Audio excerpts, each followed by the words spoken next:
In every morning's quiet ritual, as the world awakens and the first light of day peeks through, we are confronted with our own reflection. As we stand before that mirror, it becomes more than just a piece of glass.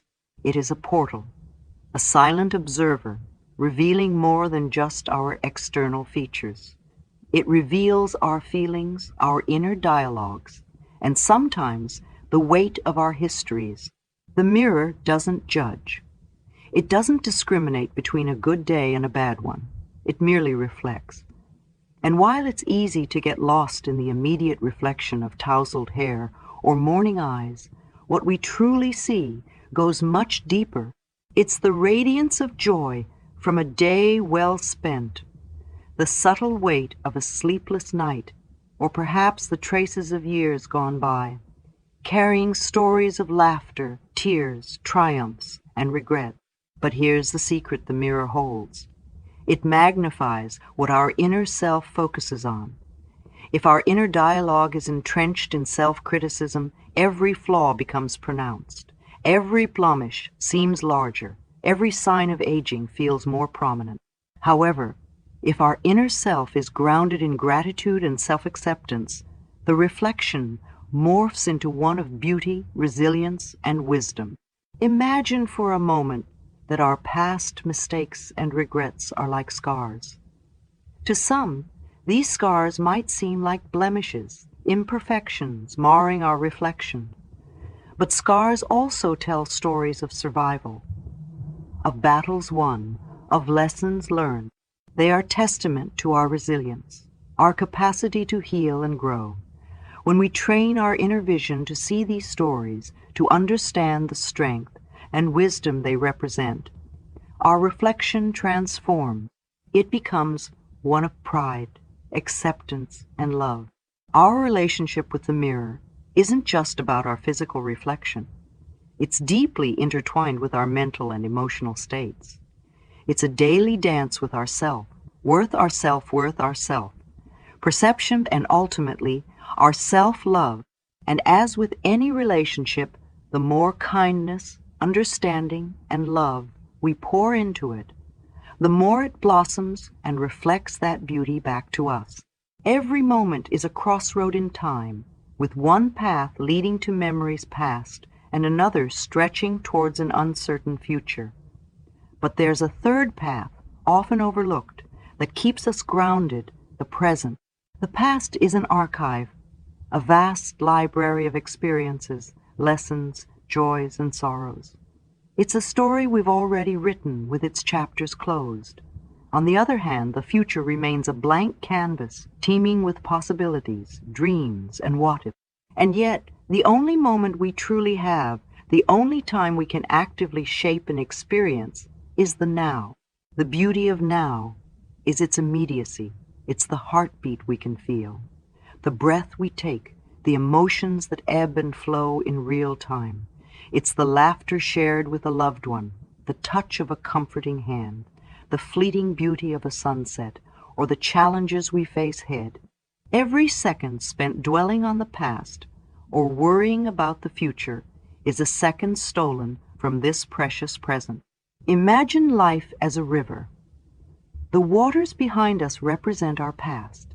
They carry memories, lessons, and sometimes debris of regrets and mistakes. The waters ahead are the future, uncertain, mysterious, and filled with potential. We are in the boat, and the present is the patch of water right beneath us. If we keep looking backward, we risk steering our boat into turbulent waters or crashing into unseen obstacles. But by focusing on the water directly beneath, we navigate more smoothly, appreciate the scenery around us, and can even enjoy the journey. Regret and rumination are heavy anchors.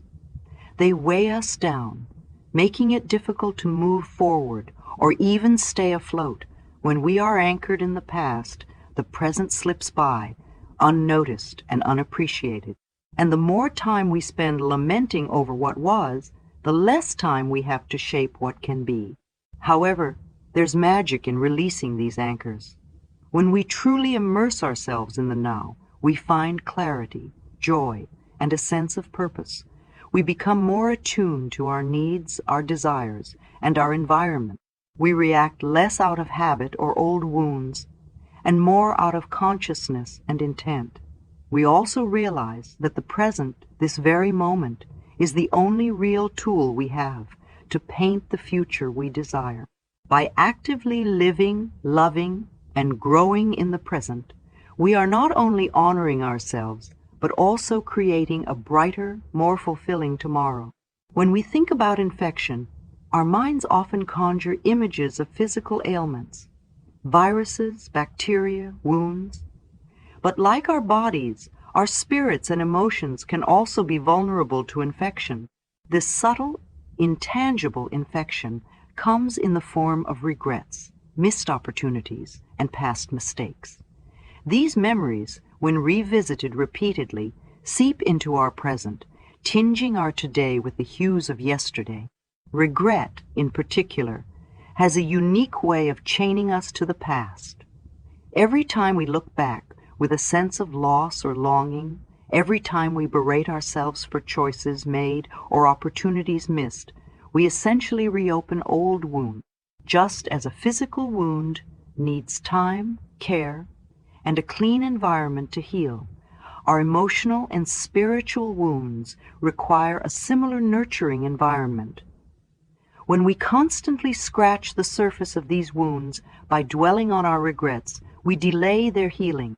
Instead of scar tissue forming, a mark of resilience and growth, we keep the wound fresh, painful, and susceptible to further harm. Moreover, this cycle of revisiting past mistakes doesn't just harm our inner peace, it also affects our perception of the present and our hopes for the future. Picture yourself standing at a crossroads, but instead of looking ahead or even around you, your gaze is fixed firmly on the path you came from.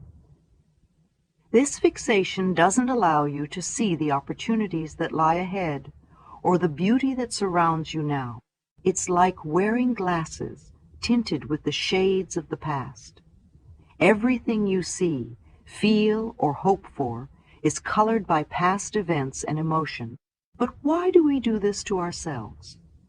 Why do we allow these past events, these regrets, to hold such power over us?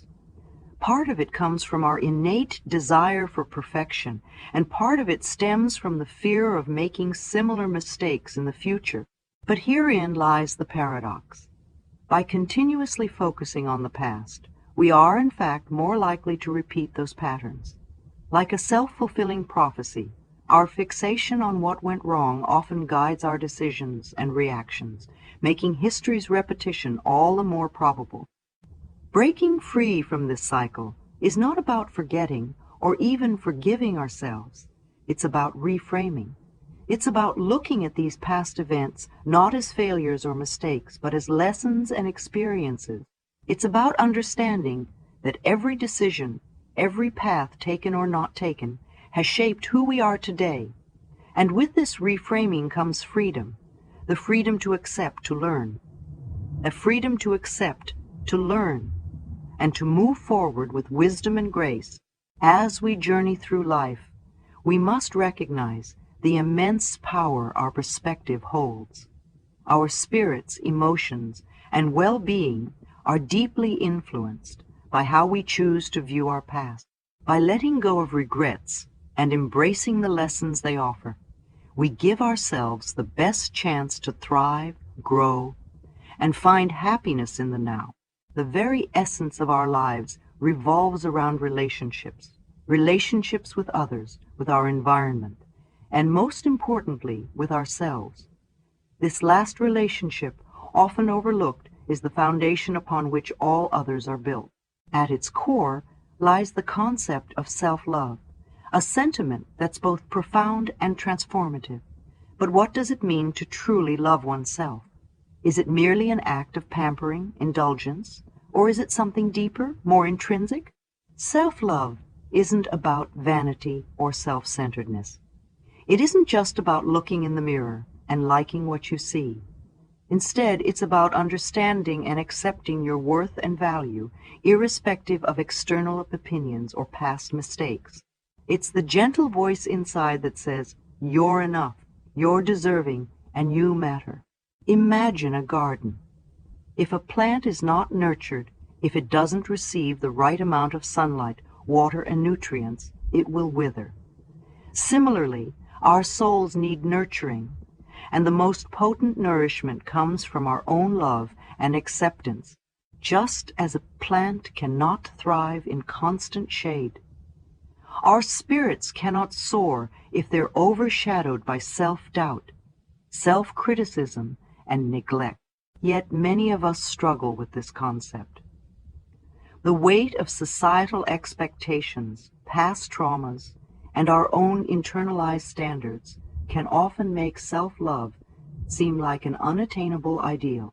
We become our own harshest critics, replaying past errors, holding ourselves to almost impossible standards, and constantly seeking validation from external sources.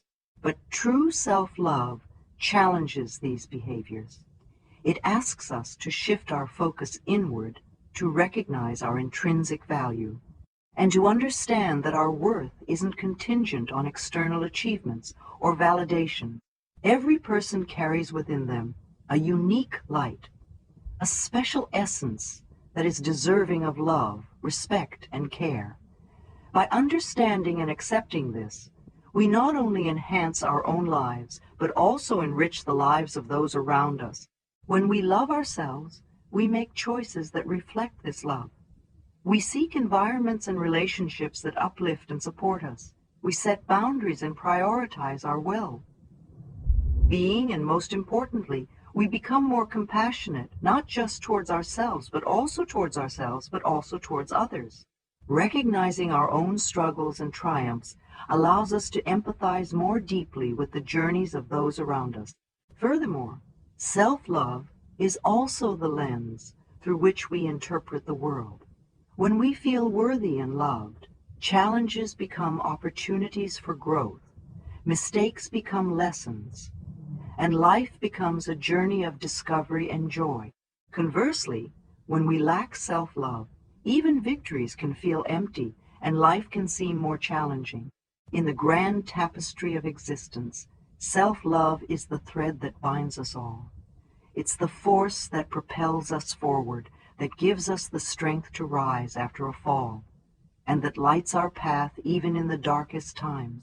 It's the understanding that, irrespective of our past, our circumstances, or our perceived flaws, we are deserving of happiness, peace, and love.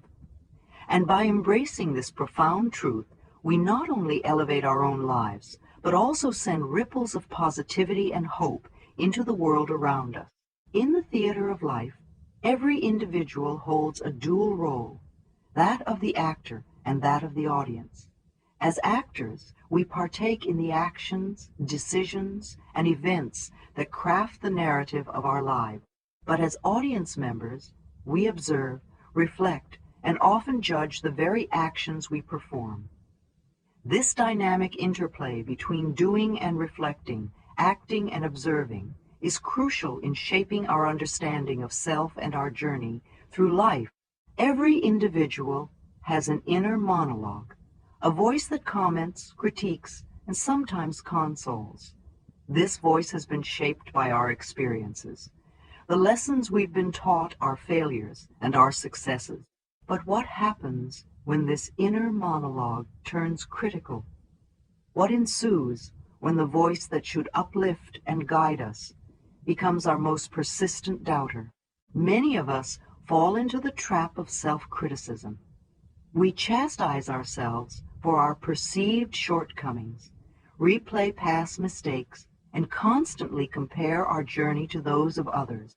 This constant self-evaluation, while sometimes rooted in a desire for self-improvement, can become a debilitating cycle. The constant barrage of criticism, doubt, and comparison can cloud our perception, stifle our potential, and erode our self-worth.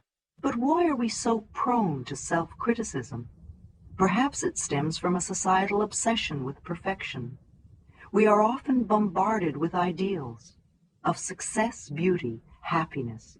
These ideals, often unattainable, set a benchmark that we subconsciously aspire to reach, and each time we fall short, the voice of criticism grows louder, echoing our failures and amplifying our insecurities. However, what if we could transform this inner monologue? What if, instead of a critic, it became our cheerleader, our guide, our mentor? The journey to transform our inner voice starts with self-awareness. By becoming conscious of the narratives we tell ourselves, we can begin to challenge and reshape them.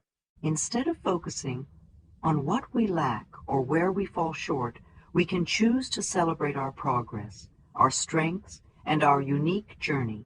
It's also essential to understand that self-improvement doesn't necessitate self-criticism. Growth is born out of understanding, compassion, and acceptance. By embracing our flaws, acknowledging our mistakes, and understanding our weaknesses, we create a foundation upon which we can build, evolve, and thrive. Furthermore, life is not a race, and our paths are not linear. Each individual's journey is unique, filled with its own sets of challenges, victories, twists, and turns. Comparing our story to someone else's is not just unfair, but also unrealistic. For in doing so, we only see a fragment of their reality and judge our entire being against it. In the grand symphony of existence, our inner voice is the melody that guides us. By nurturing it, shaping it, and harmonizing it with our true essence, we can create a life that resonates with joy, purpose, and fulfillment. We must remember that we hold the power to write our own narratives, to craft our own stories, and to be both the actor and the appreciative audience in the beautiful play of life.